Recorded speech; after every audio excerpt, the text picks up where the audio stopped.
Dr. Vartan Melkonian, patron of the Consortium for Street Children and humanitarian ambassador to the United Nations and of Anoopam Mission. Sir Melkonian, you have the floor. Bonjour, Madame, Mademoiselle, Monsieur, and très bienvenue. Thank you very much for coming this morning again, despite of the sunshine outside on the lake. Now I will move on to the second topic for this morning's session.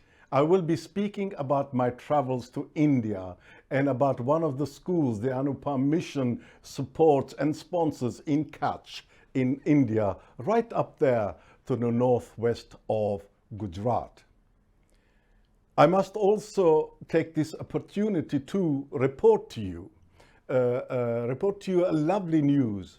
Not that is in your program. I see that some of you are looking in the program, but Anoopam Mission has been granted permission to build the first Hindu crematorium in the United Kingdom. Isn't that a wonderful news? Isn't that great news for the Hindu community in the United Kingdom?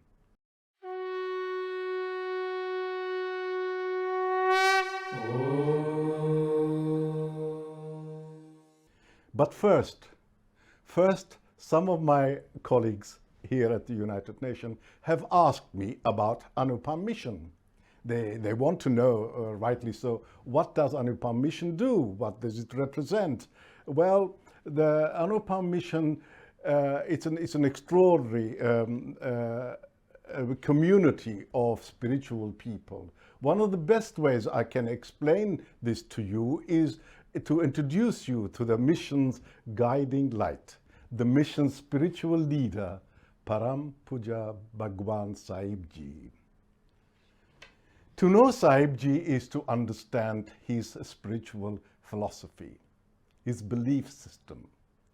But how on earth am I to explain to you this most fundamental aspect of human life, this very core of our human aspiration, our inner world in which our very foundation is being built or is created?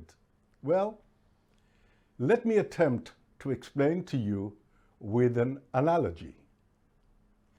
Imagine you have a glass bowl filled with crystal water. This water represents human aspiration, the souls of people, if you like. Everything that is good about humanity, pure and uncorrupted souls of human life. Now also imagine you have a drop of black ink on your fingertip. This black ink represents the negative aspects of human life. All the bad things you have harbored in your life, all the false rumors you've heard, the gossip you've shared with other people, all the biting and backstabbing that you've experienced in your life. Now you drop this black ink into the clear water. And what happens? Well, the clear water turns black as midnight. Now what would you do?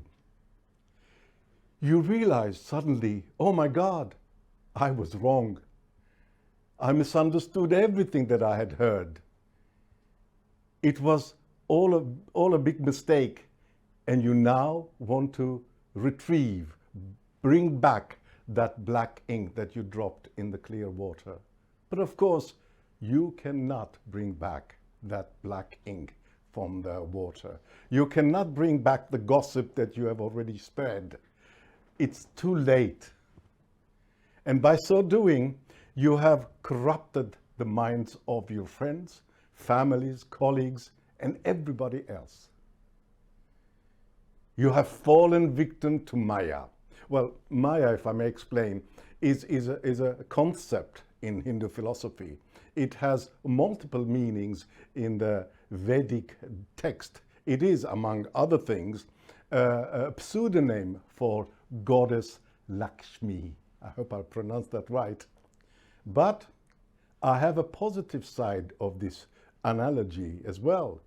And that's where Bhagwan Sahib Ji comes in. Now imagine you have got a glass bowl again, but this time the bowl is filled with black ink. The whole bowl is black.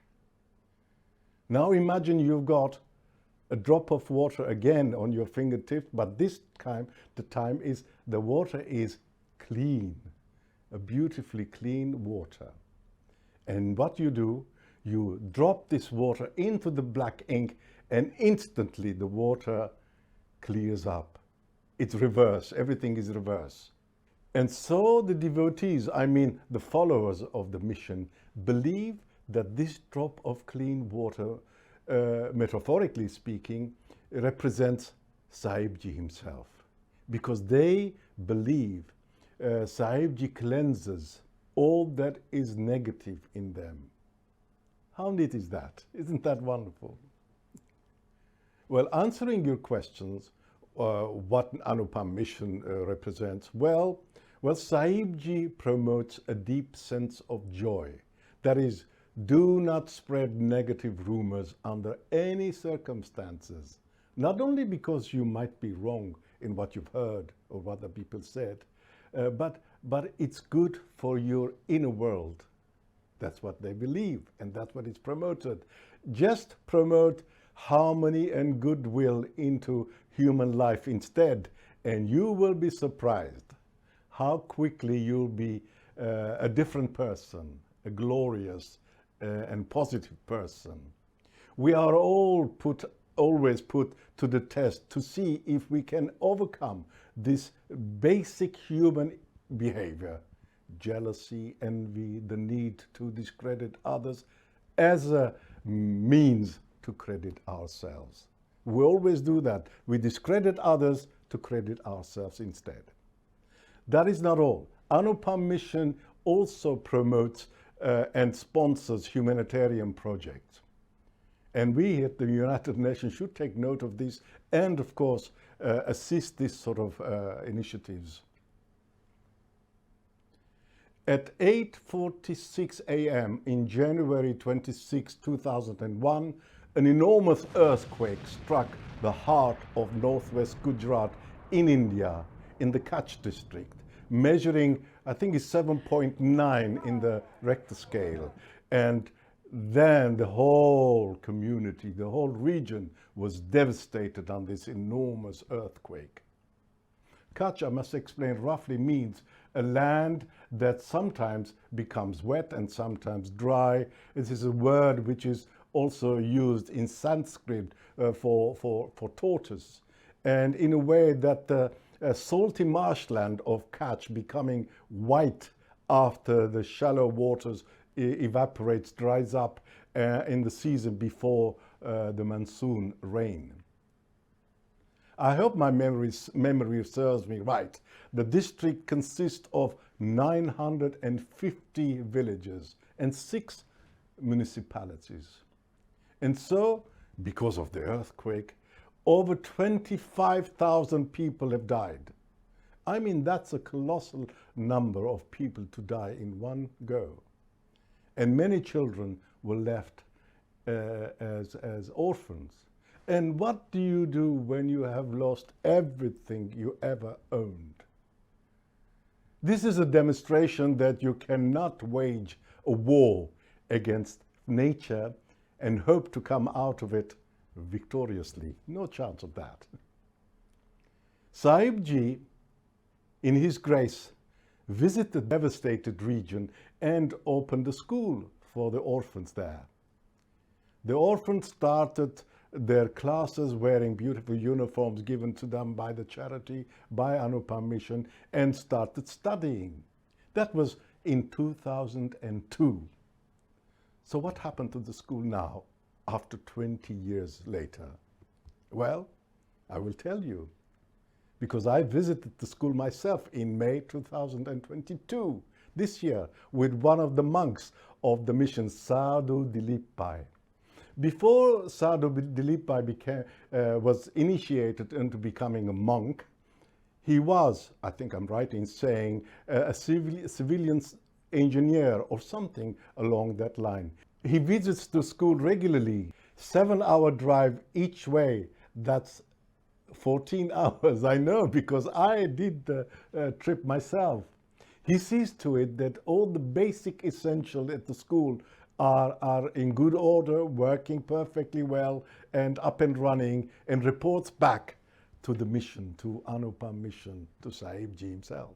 And of course, Ashwin Dada and Shanti Dada. After over a period of 20 years, the school is actually thriving and expanding. Some of the people who are actually working there now were themselves orphans.